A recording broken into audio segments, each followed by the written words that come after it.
A man who thought he was protecting his home from burglars ended up uncovering something far worse.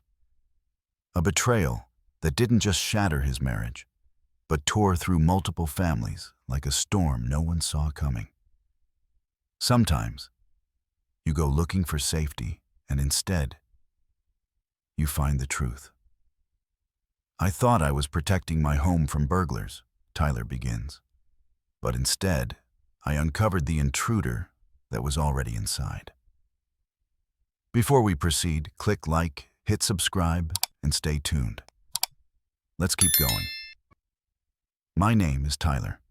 2 years ago, I was 41 years old and thought I had it all figured out. A wife I loved, 2 teenage kids, a steady job, and a quiet life in the suburbs. My wife, Rebecca, and I had been married for 18 years. 18 years of birthdays, family trips, late-night laughs. We had our routines. She worked in marketing. I worked in construction project management. We weren't perfect, but I believed in us. I thought we were solid. Then our neighborhood got hit. 3 break-ins on our street in just 2 months, all during the daytime. It rattled everyone. I decided to install a security system. Nothing fancy, just some discreet cameras around the house. Living room, kitchen, one by the front door. I didn't tell Rebecca all the camera locations. I figured the more hidden, the better, in case someone ever broke in. For the first few weeks, it was just what you'd expect. Boring footage. The kids coming home from school, Rebecca leaving for work, me fixing things in the garage. Nothing to worry about. But then, I noticed something strange. Every Tuesday, Rebecca started coming home early, around 2 p.m., like clockwork. When I asked, she said her mom was sick. She needed help getting to doctor appointments. That checked out. Her mother lived about an hour away, and Rebecca's always been the responsible one in her family. I even offered to go with her one day, but she insisted. "It's okay, I've got it. You don't need to miss work." I was proud of her. Proud that she was stepping up to take care of her mom. Until one Tuesday afternoon, everything changed. I was at work, halfway through a coffee, when I got a ping from the security app. Motion detected in the living room. I opened the feed, expecting to see Rebecca walk through the door. And I did. But she wasn't alone. She walked in with Trevor. Trevor, my boss. They sat down on our couch, not just close, intimate. She laughed at something he said.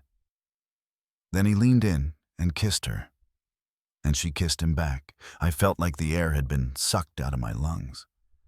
This was happening in my house, with my wife, and the man who signed my paychecks. I didn't scream, I didn't call. I just sat there in my truck, heart pounding, watching them like I wasn't real. Like I'd stepped into someone else's nightmare. Then they got up, walked down the hall, into our bedroom. I shut off the feed. I couldn't watch that. I stayed in the truck for over an hour, just staring. I don't remember breathing. I don't remember thinking. 18 years, 2 kids. And she was doing this while I was at work, trying to provide for our family. When I finally made it back to the office, Trevor was there. Business as usual, talking deadlines, budgets, cracking jokes, looking me in the eyes like he hadn't just betrayed everything sacred in my life. I wanted to punch him. I wanted to yell. But I kept it together. Barely. That night, Rebecca came home like nothing had happened.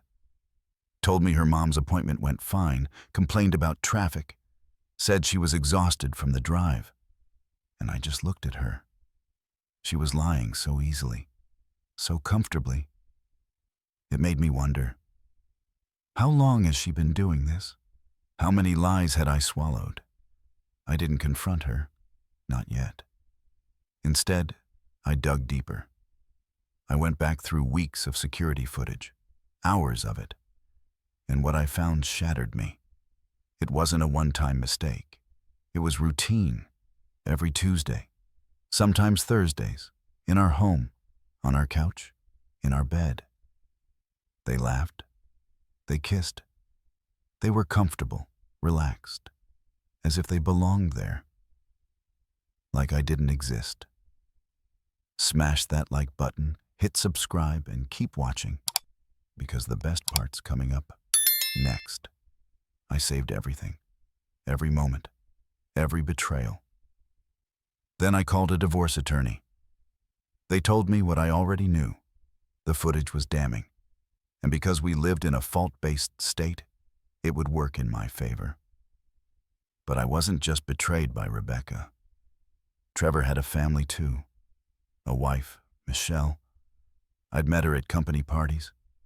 She always struck me as kind, soft-spoken. She had no idea. I found her on social media, sent her a message asking if we could meet, that it was important. She agreed, though she was confused. We met at a coffee shop. I didn't say much. I just showed her the footage. She stared at it, hands trembling, and then she whispered, "How long?" "At least 4 months," I told her.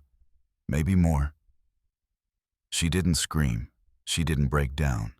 She just sat there, crushed by the weight of the truth she probably already suspected.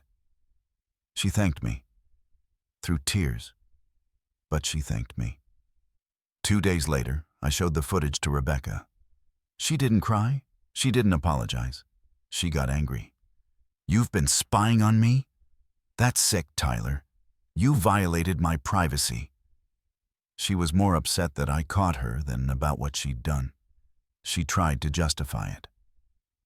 "Our marriage was dead." "You don't understand me like Trevor does.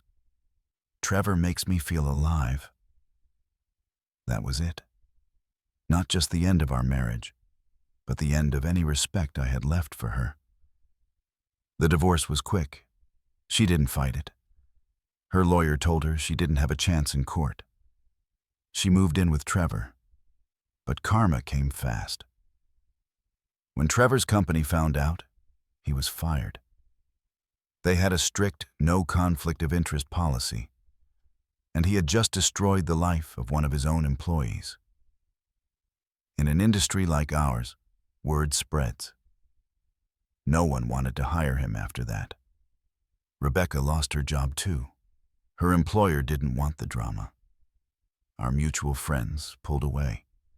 No one wanted to be caught in the blast radius of their mess. Michelle and I, we stayed in touch. Not romantically, we were both too raw for that. But we supported each other through the wreckage. She got full custody of their kids, a fair settlement. And she started rebuilding. The most poetic part? 6 months later, Rebecca and Trevor imploded. Unemployment, money stress, the reality of life setting in. Turns out, once the secret thrill was gone, they had nothing. Rebecca reached out to me, more than once, apologizing, saying she'd made a mistake, that she missed me, that she wanted to come back. I didn't even respond. I had moved on. I had a new job with a company that valued loyalty and respect. My kids were adjusting, even thriving. I had started seeing someone who actually valued honesty, communication, trust. Rebecca, on the other hand, was stuck in the wreckage of the choices she made. And you know what? I'm grateful. I'm grateful I found those hidden cameras. They didn't just protect me from burglars. They protected me from wasting more of my life with someone who had already emotionally moved on and just didn't have the courage to tell me. The truth always finds a way out, no matter how deeply it's buried. And when it does, don't run from it. Face it. Walk through the fire and come out stronger on the other side. You know, there's something uniquely painful about betrayal that comes from inside your own home. When someone you trust, someone you've built a life with, chooses to shatter that trust, it doesn't just break your heart. It breaks your sense of reality. What stands out to me in Tyler's story isn't just the affair itself, but how coldly it was carried out. The routine, the comfort, the lies delivered with a straight face every single day. That kind of deception takes effort. It's not a mistake. It's a decision. And yet, as dark as this story is, it's also a story of resilience. Tyler didn't let this betrayal define him. He faced the truth head-on. He took back control, and he rebuilt. Not just his life, but his self-worth. It's a reminder to all of us. No matter how bad the betrayal, you can rise again, stronger, wiser, clearer. If this story hit you in the gut or the heart, go ahead and hit that like button. Subscribe if you want more real stories that dive deep into truth, betrayal, and resilience. And tell us in the comments below, what would you have done if you were in Tyler's shoes? We'll see you in the next story.